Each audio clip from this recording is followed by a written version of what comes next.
News 81 కు స్వాగతం. బీసీల సమరబేరీ సభను విజయవంతం చేయండి. రాష్ట్ర వర్కింగ్ ప్రెసిడెంట్ నీలం వెంకటేష్.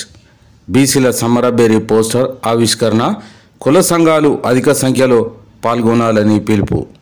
జగిత్యాల జిల్లా కేంద్రంలోని కౌండిన్య హాల్లో బుధవారం జరిగిన జిల్లా బీసీ సంక్షేమ సంఘం ఆధ్వర్యంలో ఏర్పాటు చేసిన కార్యక్రమానికి హాజరైన రాష్ట్ర వర్కింగ్ ప్రెసిడెంట్ నీలం వెంకట్ ముద్రాజ్ ఈ నెల 25న హైదరాబాద్లోని రవీంద్ర భారతిలో జరిగే బీసీల సమరబేరీ పోస్టర్ ఆవిష్కరణ చేశారు.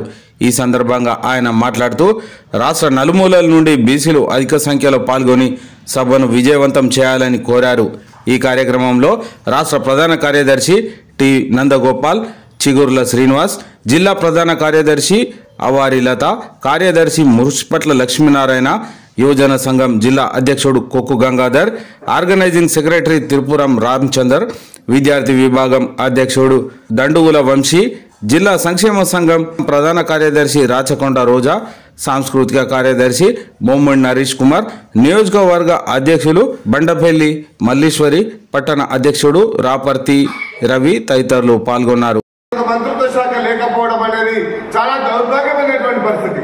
ఇలా ప్రతి ఒక్క శాఖకు మంత్రులు ఉంటారు, కానీ 56% ఉన్నటువంటి బీసీలకు మంత్రిత్వ శాఖ ఉండదా అని చెప్పి ఈ కేంద్ర ప్రభుత్వాన్ని నేను ప్రశ్నిస్తున్నా. ఇవాళ క్రిమిలేర్ విధానం పెట్టారు. క్రిమిలేర్ అనేది ఎవరికి? ఇలా ఎస్సీలకు లేదు, ఎస్టీలకు లేదు, ఓసీలకు లేదు, మైనార్టీలకు లేదు, కానీ బీసీలకు మాత్రం ఒక చిన్న ఆర్టీసీ డ్రైవర్, అదేవిధంగా అటెండర్, క్లర్క్, ఒక జూనియర్ అసిస్టెంట్, ఒక సీనియర్ అసిస్టెంట్ చేసే ఉద్యోగాలకు కూడా ఇలా క్రిమిలేర్ అనే విధానం రద్దు పెట్టడంలో అసలు కేంద్ర ప్రభుత్వంలో అగ్రకులాల ఆధిపత్యం ఏంటి అని చెప్పి నేను ప్రశ్నిస్తున్నా. అందుకనే క్రిమిలేర్ విధానం ఎత్తివేయాలి. అదేవిధంగా భారతదేశంలో జనగణనలో కులగణన చేపట్టాలని చెప్పి గత స్వర్గీయ మన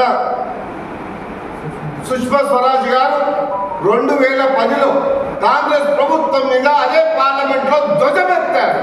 ఇవాళ బీసీలు అట్టడుకున్నటువంటి వర్గాలను పైకి తీసుకురావాలి, వాళ్ళకి సంక్షేమ పథకాలు అందాలంటే, వాళ్ళకు కావాల్సిన ఫలాలు అందాలంటే బీసీ కులగణన చేపట్టకపోతే వాళ్ళు ఎంత, వాళ్ళ మాట ఎంత, వాళ్ళకి ఏమి ఇవ్వాలి, ఏమి ఇవ్వద్దు అనేది అక్కడ క్లారిఫై చేయడానికి ఒక కులగణన చేపట్టాలని చెప్పి ఆ రోజు సుష్మా స్వరాజ్ గారు మరి మన మాజీ ప్రధానమంత్రిని మన్మోహన్ సింగ్ గారిని సవాలు ఇస్తున్నటువంటి సందర్భంలో ఈ రోజు బీజేపీ పార్టీ మరి 11 సంవత్సరాలు గడుస్తున్నా ఒక బీసీ ప్రధానమంత్రి ఉండి కూడా బీసీలకు ఒరిగింది ఏముంది అని చెప్పి కేంద్ర ప్రభుత్వాన్ని నేను ప్రశ్నిస్తున్నా.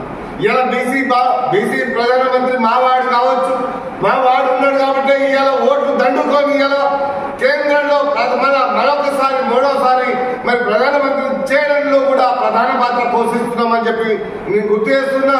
కానీ ఇవాళ అంటాడు గుజ్జాలు ఏ విధంగా చేసిండ్రు, ఆంధ్రప్రదేశ్ లో కాపులు ఏ విధంగా యుద్ధం చేసిండ్రు, మరి బీసీలు కూడా ఆ విధంగా చెయ్యాలి అని అంటారు. కానీ బీసీలలో ఐకమత్యం లేకపోవడం, అనాగరికతలు, నిరక్షరాస్యతోని ఒక పదవులు లేకపోవడం కానీ దాంట్లో మగ్గిపోతున్నటువంటి కులాలు ఇవాళ కేంద్రంలో 2600 పైచిలుకుగా ఉన్నటువంటి కులాలు, ఇలా బిచ్చటన చేసేటువంటి కులాలు, ఇలా నామమాత్రంగా 25-30 కులాలు మాత్రమే ఇలా పార్లమెంట్ లో కానీ రాజ్యసభలో కానీ అసెంబ్లీ మెట్లకి ఇగో ఇది మా అసెంబ్లీ, ఇది మా రాజ్యసభ అని చెప్పేటువంటి 35-40 కులాలు ఉన్నాయి తప్ప మిగతా కులాలన్నీ కూడా ఇలా ఏం చదువుకున్నారు, ఏ కులం ఎక్కడ ఉంది ఏంది అనేది కూడా ఎవరికీ అవగాహన లేనటువంటి జాతరలు ఇలా ఆర్పిస్తున్న ఒక బీసీ కమిషన్ ఏర్పాటు చేసి బీసీ కమిషన్ ఒక జాతీయ హోదా కల్పించడం సంతోషం. కానీ ఇలా బీసీ కులాలకు ఒక రాజ్యాంగబద్ధమైనటువంటి హక్కులు కలగాలంటే కులగణన అనే ప్రధానమైనటువంటి లక్ష్యం అని చెప్పి ఇలా ఆర్పిస్తున్న పోరాడి 50 సంవత్సరాల సుదీర్ఘ పోరాటంలో ఇలా మన ప్రతిపక్ష పార్టీ రాహుల్ గాంధీ గారు కామారెడ్డి డిక్లరేషన్ ప్రకారంగా కులగణన చేపట్టాలని న్యాయం జరుగుతుంది బీసీలకు అని చెప్పి ఇలా తెలంగాణలో ఇలా రేవంత్ రెడ్డి గారు ముఖ్యమంత్రి నాయకత్వంలో కులగణన చేపట్టడానికి సిద్ధపడ్డారు. కులగణనలో కూడా ఇలా బీసీ కమిషన్ తోని లెక్క పెడితే సరైన పద్ధతి కాదు. దాన్ని మళ్ళా వెంటనే సుప్రీంకోర్టు కానీ హైకోర్టు కానీ ఎవరైనా అప్పీల్కి వెళ్తే కొట్టేసే ప్రమాదం ఉందని చెప్పి డెలిగేట్ కమిషన్ కూడా ఏర్పాటు చేయడం జరిగింది. జస్టిస్ మన వెంకటేశ్వర్లు గారిని, అదేవిధంగా మెంబర్ సైదులు గారు గారిని నియమించి మరి డెలిగేట్ కమిషన్ ద్వారా ఇలా కులగణన చేపడుతున్నారు. కానీ దీనికి జాతీయ హోదా కావాలంటే కేంద్రంలో కులగణన చేపట్టదే మరి బీసీలకు 70 కోట్ల ప్రజలకు న్యాయం జరుగుతుందని చెప్పి ఆర్కిస్ట్రన్ ఒక వాదనతో ఇలా పార్లమెంటు పైన యుద్ధం చేయడానికి కూడా సిద్ధపడ్డాం.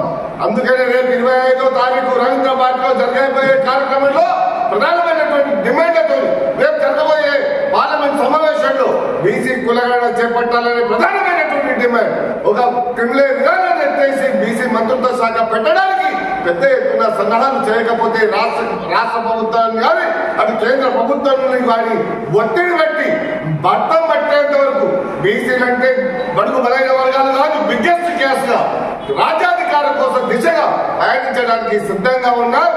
రేపు ఎలాంటి అవకతవకలు జరగకుండా ఇలా ప్రధానమంత్రి మావాడని చెప్పి ముళ్ళ కిరీటం మీద కూర్చుంటా అని చెప్పి చెప్తున్నారు. ముళ్ళ కిరీటం మీద కూర్చుంటావా, ముళ్ళని వంచి మరి బీసీ కులగణన చేపడతావా?